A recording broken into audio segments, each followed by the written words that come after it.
Hello co-visualizers, how's our rendering going? In this tutorial, I'll be showing you how to improve your glass or reflections in Lumion. So let's start.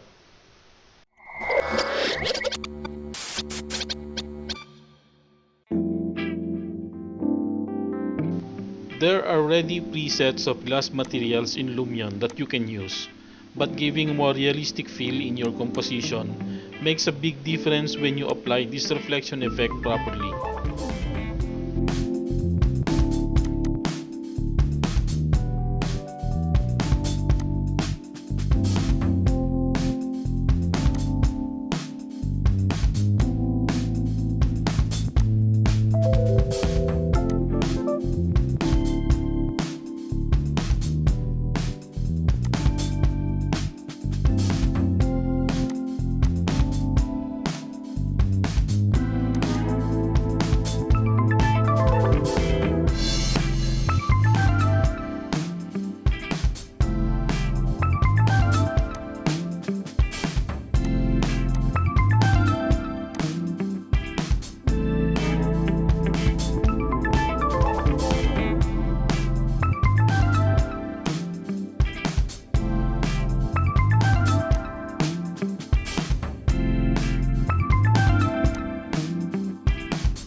This is the side-by-side comparison of rendering without reflection effect on materials and with its effect.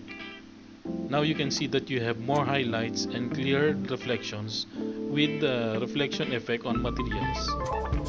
Thank you guys for watching. Please do subscribe and hit the notification bell for you to be updated always on our latest uploads. Keep safe always. Okay, Doc.